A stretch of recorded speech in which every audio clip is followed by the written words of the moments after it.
Today, let's talk about limit orders.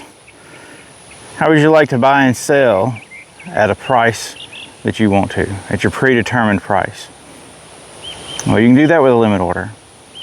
How would you like to buy and sell a certain amount of an investment, a stock, crypto, whatever? You can do that at a limit order. How would you like for it to happen while you're asleep? You can do that with a limit order. Well, let's talk about limit orders today. First of all, limit orders is a way to pick your buy and sell price on a certain investment. A lot of the times you use it for stocks, ETFs, crypto, that kind of stuff. I use them for crypto. Most of my limit orders are in Bitcoin because Bitcoin is extremely volatile.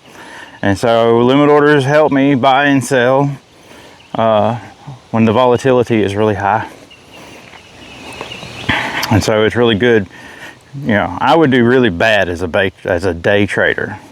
But setting up limit orders has worked out really well for me. I just looked at my numbers. I got a bug in my face. I just looked at my numbers about my limit orders that I've bought and sold this year. And they've actually made just the limit orders by themselves up to 22% profit. Even though Bitcoin is down like 11-12% for the year to date. And so I like them. I even wrote an ebook about them, about how to set them up and use them on Coinbase. And so Coinbase is actually where I've made the most money with those limit orders. I saw a trail around here somewhere one day and I'm trying to find it. It might be coming up on here. Anyway, oh, the dogs may be barking at me in a minute. Yeah. So I have a set schedule, a strategy. There we go. There's that trail. What do y'all think about that trail?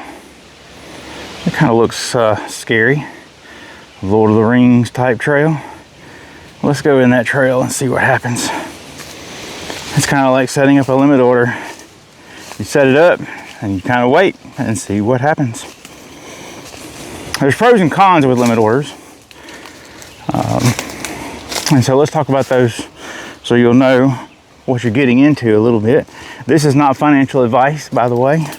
This is just what I do and what I've learned. Trial and error. There's a lot of bugs up in here. I don't know if y'all can see all these bugs flying around. I don't know if I'm gonna stay in here very long. Anyway, so limit orders. What I usually do every week on my Bitcoin, I'll set up a buy limit order. I sell a certain amount every week. You know, I have a charity that I donate to. Maybe I'll do a video on that later on. But I sell a certain amount every week, just a little bit. And I DCA in with every paycheck. But just to help things out, to help me stack my sats a little bit faster without having to use any external funds, what I'll do is I'll sell a certain percentage of my Bitcoin, depending on the exchange and where it's located. Some of it I don't sell at all. But I usually sell a certain percentage in certain locations. And then I'll put a limit order in to buy back whenever the price goes down a certain amount. Usually it's like I'll probably sell 5 or 10% on that particular exchange. Most of the time it's Coinbase. And then I'll set a limit order to buy back in when the price goes down 3-5%, something like that. I reassess those from time to time. But it's really worked out really well. It's almost the amount that I've sold. I think I've about doubled what I've gained. Made the profit back. You know, the whole name of the game with growth investing is to buy low and sell high, right? So why not automate it? And limit orders is a way that I do that. You just set it up and forget it. And if you do it on different exchanges, you have to know the rules. Some exchanges, the order itself will expire after 30 days or a week or a day or whatever. You can set the different time limits. Other exchanges, they don't expire. They can keep them forever. I had some on Coinbase. I like to use limit orders on Coinbase. They're easy. The minimums are really low and they don't have an expiration date.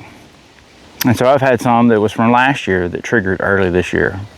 Some that was from early last year that triggered last fall after Bitcoin came down off its all-time high. And so what happened is, it just bought more sats on the way down, DCA on the way down, buying the dip automatically.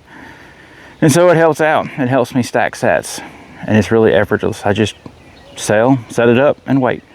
Now there's pros and cons with the limit orders. You got to know what the rules are for your exchange. But some of the pros and the cons, here's the pros that I can think of just off the top of my head. There's a few pros. It's automated. Once you set it up, you ain't got to worry about it. You just set it and forget it. I got this reflection in my eyeglasses. How about this? Well, there we go. So you just kind of set it and forget it. I'd see what I was stepping on. You can set however much and at whatever price. So for example, if you think the price is about to go down a bunch and you want to buy a bunch, then you can set to buy a whole bunch whenever the price goes down, whatever you think it'll go. Or if you think the price is going to go up and you want to take some profits, you can set a limit order to sell a certain amount whenever the price goes up to whatever price you pick. Now there's cons to it as well. The con is once you set the limit order, that investment or those funds are locked up until that limit order gets canceled or until it gets completed or filled or whatever, until some other action happens with that limit order. Those funds are locked up. And so it depends on how long you want to wait. Like I said before, some limit orders expire after a month or a week or a day, and some of them don't have any expiration dates. And so if you want the limit order to activate fairly quickly, then you just set a short expiration date and your funds will be locked up until then. If you decide you set a limit order today and then tomorrow you think, I need to use those funds for something else.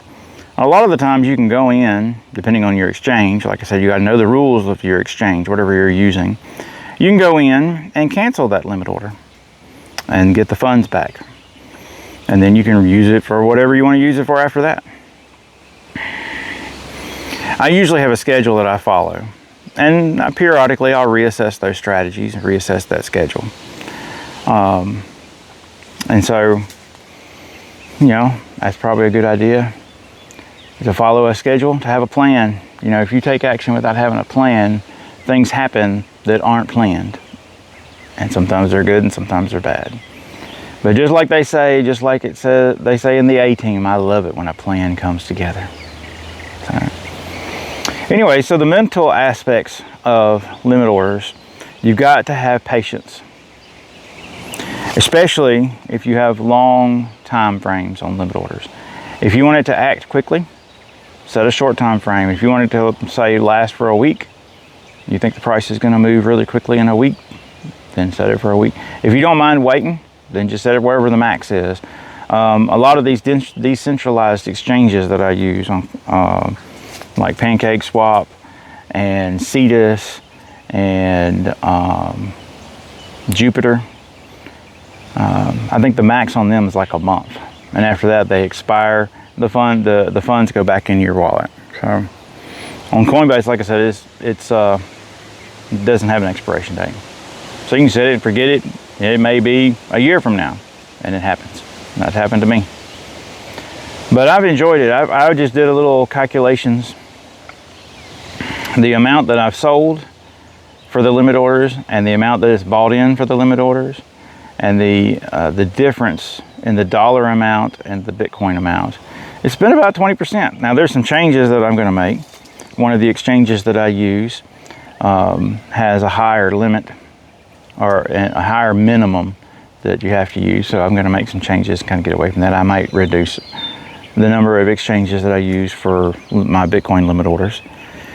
But I've enjoyed the results so far. I'm only I think I've only 0.002 Bitcoin from reaching my next goal with limit orders. Now I use limit orders for other tokens as well. I have a couple of tokens. I use a couple of investments that I have, a couple of cryptos, HBAR and Link. And I have sell limit orders for them. And what I did with those is I bought in to get a certain amount. I just kind of DCA'd in as the price, just over time. And when I reach a certain amount that I feel comfortable holding, then I set a limit order to sell whenever they go up in price. I think they'll probably go up in price. And so it sells a certain amount whenever they go up. And so that's a good way, an automated way to take profit. I just got to sit there and wait. That's the hardest thing about limit orders. It's waiting for them to activate. And so waiting for them to trigger. Now, once they trigger, it's kind of like getting free stuff. You forget about it, and then boom, it triggers, and you get notified. Congratulations, you bought such and such, such and such, or your limit order bought this, or you look on the exchange and the amount that you have is different. And it's like, what happened? And you look and you go, oh, it actually worked. So, like I said before, I love it when a plan comes together. Remember, this is not financial advice. Learn how limit orders work for yourself before you use any. I have, like I said, I have an ebook in the description. Look for my link on the Etsy and Gumroad. And it's basically how I do limit orders on Coinbase. It was back when Bitcoin was 100 grand, which it may be 100 grand again before long. We'll see. It kind of goes up and down. Nobody knows really what'll happen. And so my goal is just to accumulate. And on Coinbase, that ebook explains my strategy that I use, or one of the strategies that I use anyway. Check it out. Let me know what you think. Anyways, remember, this is the learning investor. We don't know it all, but we're learning. And I need to trim my beard. Man, I need to trim my beard. Anyway, so we will talk to y'all later.